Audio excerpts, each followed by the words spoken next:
datang di Kriwi Life, ngobrolin kesehatan bareng aku, Bidan Oni. Hari ini kita akan ngomongin soal manajemen ASI. Jadi biasanya kalau ibu-ibu bekerja terus memerah ASI, itu manajemennya harus bagus. Karena kalau enggak, nanti ASInya bisa terbuang percuma atau tidak maksimal pemberian ASInya. Nah, gimana sih manajemen ASI itu? Yuk kita bahas satu-satu dalam video kali ini. Hal pertama yang harus kamu perhatikan adalah volume penyimpanan. Jadi seperti kita tahu, lambung bayi itu kan berubah ya dari waktu ke waktu. Jadi kebutuhan ASInya pun berubah. Misalnya ASI pada bayi usia 1 minggu tentu akan berbeda dengan kebutuhan ASI bayi ketika dia berusia 1 bulan. Nah, masalahnya kadang-kadang kita itu kan hanya dapat cuti sekian bulan aja gitu ya, 1,5 bulan mungkin setelah persalinan atau 2 bulan setelah persalinan. Nah, ketika kita mulai menabung ASI dalam fase cuti ini, usahakan kamu nempatin ASI dalam wadahnya itu dikira-kira sesuai kebutuhan bayimu ketika ditinggal nanti. Misalnya kita udah tahu nih, oh bayiku ini nanti kira-kira ketika aku masuk kerja kembali di usia sekian gitu ya, mungkin kebutuhan ASInya 80 cc atau mungkin 100 cc. Nah, kalian menyimpan ASInya dalam botol atau mungkin dalam plastik asip itu ya sesuai kebutuhan bayinya. Misalnya kebutuhannya 80 cc ya, kamu nyimpen 80 cc. Kebutuhannya 120 cc ya, berarti kamu nyimpennya 120 cc. Kenapa sih harus sesuai? Karena kalau kamu adalah mama perah, kamu pasti tahu bahwa satu tetes ASI itu sangat berharga. Merahnya sampai kayak gimana. Nah, ketika kita nempatin ASI dalam wadahnya sesuai dengan jumlah kebutuhan bayi, maka kemungkinan ASI akan terbuang itu sangat sedikit. Coba kamu bayangin kalau misalnya kamu nempatin ASI di dalam wadah 100 cc, ternyata bayimu itu cuma minum 60 cc atau 80 cc. Berarti kan ada sisa. Sedangkan sisa ASI kalau nggak habis itu harus dibuang. Jadi kalau misalnya kamu nyairin ASI, kasih minum bayinya terus nggak habis, itu ASInya harus dibuang, nggak boleh disimpan lagi, nggak boleh dibekukan lagi. Nah, daripada eman-eman, muspro sayang, sebaiknya kamu ketika nyimpan ASI sesuai dengan volume kebutuhan bayimu. Yang selanjutnya adalah perhatikan kapan kamu nyimpen.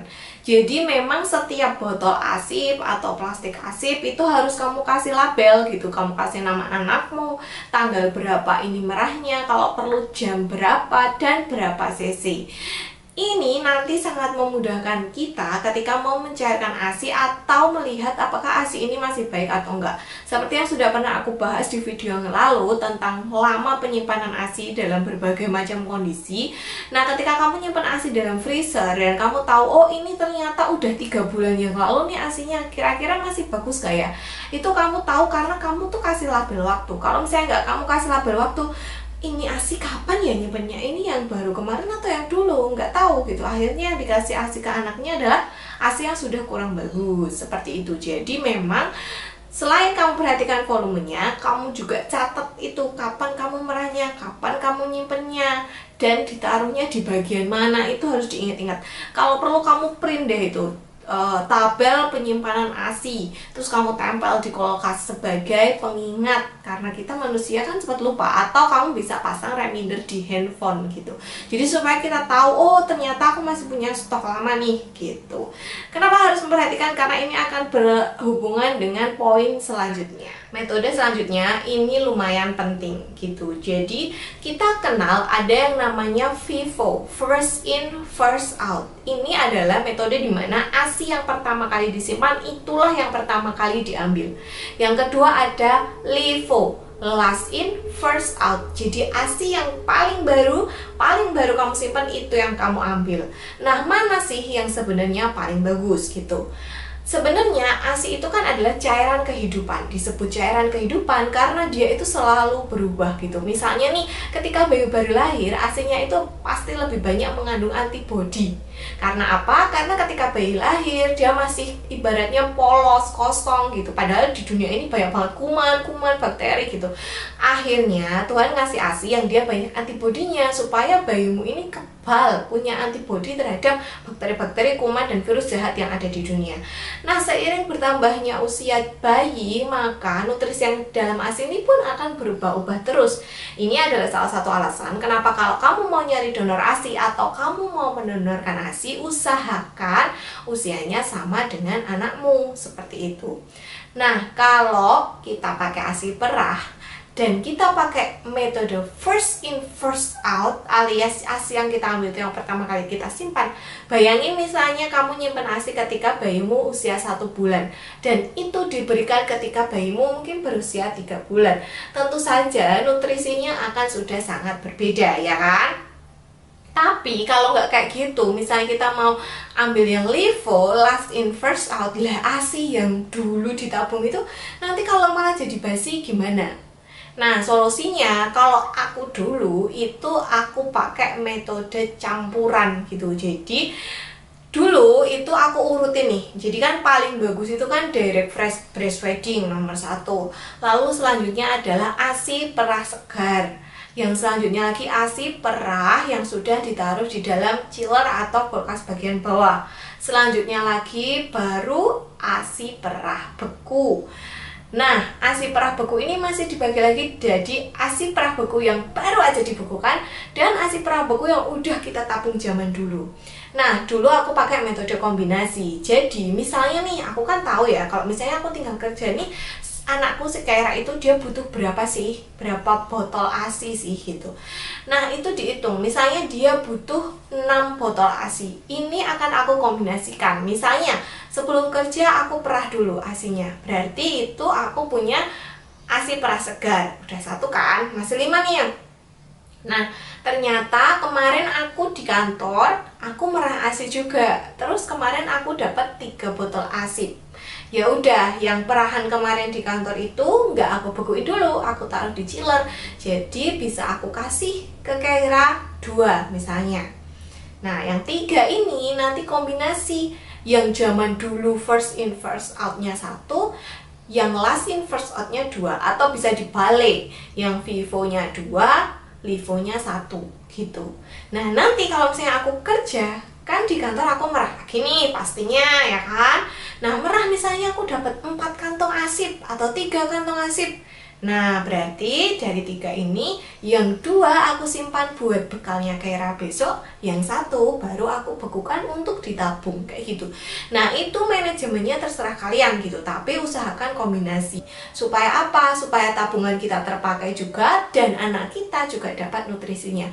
Dan usahakan kalau di rumah ya tetap direct breastfeeding ya, karena ASIP itu tentu aja tidak akan seseger kalau direct breastfeed ya kayak kita sih ya. Kalau makan makanan yang memang raw, yang baru, yang seger, makan ikan yang seger itu kan pasti lebih enak daripada makan ikan yang sudah dibekukan seperti itu. Semoga bisa dipahami. Kalau nggak bisa, nanti kalian bisa baca blogku. Nanti linknya aku taruh di kolom deskripsi. Kalian buka aja kolom deskripsi. Nanti aku akan taruh link blogku yang ada di situ. Itu mungkin lebih jelas ya kalau dibaca. Jadi semoga ada gambaran. Karena apa? Karena aku merasakan sekali ketika aku pakai metode Vivo, itu berat badannya Kaira itu stagnan gitu, nggak naik-naik gitu. Jadi aku bingung nih, waduh pakai ASI kok ya nggak naik-naik, mau pakai susu formula kok ya sayang gitu. Akhirnya aku baca-baca, research, cari tahu, dan akhirnya aku ngutak-ngatik nih pakai kombinasi ini, dan akhirnya puji Tuhan dia beratnya mulai naik gitu. Nah, hal selanjutnya yang harus kalian perhatikan adalah cara pencairannya. Gampang banget sih sebenarnya. Kalian ingat-ingat aja bahwa ASIP itu tidak boleh melalui perubahan suhu yang sangat ekstrim. Misalnya dari beku langsung kamu rebus, itu ekstrim kan? Dari beku langsung direbus panas kan? Nah, itu ekstrim. Jadi semakin bertahap itu semakin baik gitu. Jadi kalau misalnya kamu mau mencairkan ASIP beku, itu kamu turunin dari freezer, kamu taruh dulu di kulkas. Itu nanti dia biasanya cairnya itu butuh waktu 6-8 jam karena kan kulkas kan dingin kan. Nah, nanti kalau udah cair baru kamu taruh di suhu ruang sebentar, terus habis itu diangetin, misalnya pakai mangkok diisi air hangat gitu. Itulah sebabnya kenapa kalian perlu banget ngitung berapa sih butuhnya ASI anakku ketika aku pergi, ketika aku kerja. Supaya kalian tahu kalian itu harus mencairkan ASI berapa sih gitu. Jadinya nggak kelabaan gitu. Jangan-jangan nanti waduh ternyata kurang gitu. Akhirnya si ASI ini harus melewati perubahan suhu yang ekstrim. Misalnya kalian masukin di microwave gitu, itu kan langsung panas. Nah, itu kurang bagus karena bisa merusak nutrisi yang ada dalam ASI. Sebenarnya ini nggak cuma berlaku untuk ASI ya, kayak semua bahan makanan misalnya daging itu juga tidak boleh melewati proses perubahan suhu yang sangat ekstrim karena nanti bisa rusak zat-zat nutrisinya. Dan yang terakhir adalah media pemberian. Hati-hati kalau misalnya kalian pakai botol atau pakai dot, itu bisa meningkatkan resiko bingung puting. Apakah semua anak yang minum dot bingung puting? Jawabannya adalah enggak. Ada yang enggak gitu ya. Tapi juga banyak yang iya gitu. Jadi kalau misalnya kamu tidak bisa mengambil resiko, kalau kamu pakai dot, anakmu ini bisa bingung puting. Kalau dia bingung puting, kamu ikhlas nggak? Kalau kira-kira nggak ikhlas gitu ya, kalau kira-kira pengen banget selalu direct breastfeeding, jangan pakai dot gitu. Pakai media yang lain, ada banyak sekali, ada pipet, ada cup feeder, ada sendok gitu. Aku juga pernah bikin video tentang media pemberian ASI, kalian bisa tonton linknya ada di atas ini. Oke, itu tadi ya tentang manajemen pemberian ASI. Jadi harus diperhatikan juga, bukan hanya sekedar pompa, terus dibekukan, terus nanti dicairkan, enggak. Tapi ada manajemennya, ada triknya, ada tipsnya, gimana supaya bisa maksimal. Semoga video kali ini cukup membantu, memberi pencerahan. Dan sekali lagi kalau kalian masih bingung belibet gimana sih maksudnya manajemen ASI yang kombinasi tadi, kalian bisa buka link di deskripsi pok ya, ada di bawah. Belibet banget. Sampai jumpa di video selanjutnya. Silahkan tinggalkan pertanyaan, saran, dan komentar, dan share video ini kalau misalnya kalian merasa bermanfaat, serta bisa follow aku di Instagram @bidankriwil untuk tips-tips kesehatan lainnya.